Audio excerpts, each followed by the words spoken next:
ni mondo ko ng'ato ka ng'ato mondo koro ochike ite kendo mondo wingi nikech ng'eni ka jalweny otho to wamuoch ang'owa ng'eni kata kineno ka nyathi matin ka in go tineno ka samoro osiko dhi oko e pien olaye pien sa ka sa mano tuo mano talent mang'ongi gima nyathino biro timo bing'eyo nyathino biro tiye filling station neno gone ji mafuta e tangi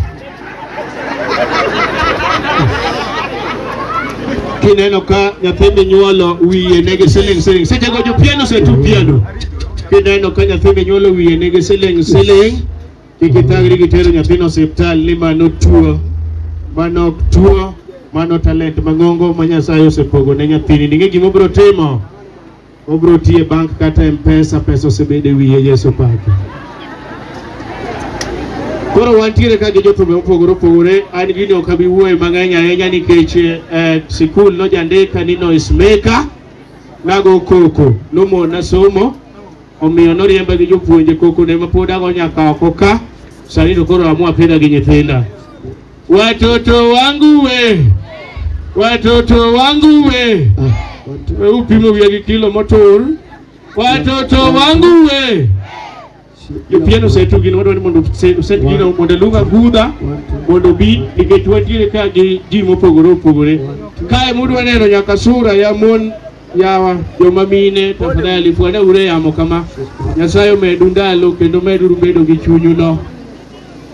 Mine onge mine bedo gi chunyu no. Nitie samoro udwa neno sura ka nyaka mapok uneno diri magara kedech ni bi umo gongeti ni bi kasori ni chuora ni tuangana nanga mama be ndike jiro idwa neno sura nitiere ka okin nitie sura biro o kata in baba nitiere sura nitiere adiri atinyalo wene chwich Nyasaye ni bedo moko temo samoro ka ng'ato adiri wiyo kapunglu wiro kana ko wiyo no penjo keto ni mondo ri osole ne odwa dhi timo surgery ni kanso kuodo ni gine no kuodo wiyo but udwa neno gi ka anyway jopieno seturu angudho wuri gi nyongo koni watos ka jopieno setu gino to waginene seta maber kabisa. Watoto wangu we kineno nyathi mathin mathopa pama jowetegi ni kogi kato pamo tikwere niwe pamo nyawadu to endelea gi peto inye gima nyathino biro timo. Watoto ung'eyo nyathino ne bed kondakta no pamba gari kama kaji donjo. Yesu pake.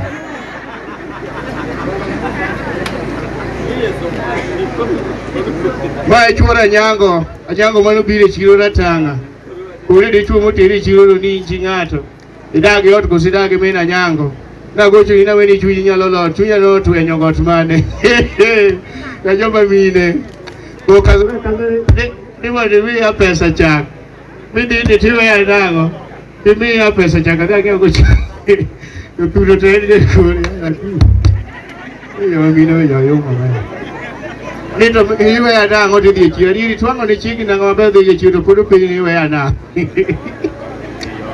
asa no ndingo mi abok mayalo bas setura maber kabisa ili watu wali kaka ngama ngongo moko wali mondo watele ngongo mare watu wali mondo bebe da ngama ngongo kajo go setu gino mosi bedo ready tibi so bas kau kade makany wan ka ge Pagacha marga yuno bi monde mose jo pe mondo seche ngini gidi poko mako maji maera na cha marga yuno na kono ni gole ni gidi na kono ni monjo Roma tafadhali wene monjo Roma jodala wa golo gudu no mondo jogo ne mabe wa gola te monjo Roma kono ne bibi kazo nini tuwa ni suna kai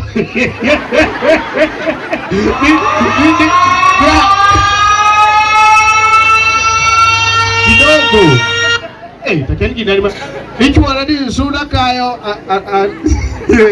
aelo ngete mok agine ne yawa apeji monde kawe kope yath cha idwa ke mama manopidho ni migombe bas raracha mar kayuno kapok atiko weche mathoth raracha gola dugudi wi jogi winjo winya ni rach bat kupok neni jodala wa kiche itibe na endelee bisene na baba la kosi to kubana kasi mbuguti an nyakwar wanyo molo wagothum wachimo yeng wadokwa nyaka piny rugi nying Ruoth Yesu tumni imisiki mamia microphone bana jogi kyo bwana imisiki an mama otemo kaka dhano nyalo temo jodala wa ni ambe nikoro ji nie gari. Mama yangu imejaribu watu kwa gari. Kupole tafadhali nena sweta moro molal. We kuelelel okolal asante sana. Undigul kando nokoro. Azum kapende kaini moma yel namo mangi Ruoth Yesu. Mai moma. Ani juu siguri ya ngani berashawa. Ondika wer mamit balo wer duto mokwongo kara uchiel wacho nang'o? Wacho nang'o? Mano kara uchiel. Nika tilacha hinya. Mapingi makuodi ni rai. Osura oklabi. Poka hunga rambe ki nying Ruoth Yesu. Koro mi sike rach na jodala wa. An sucha rach chal ndi monyo dhi tok rama.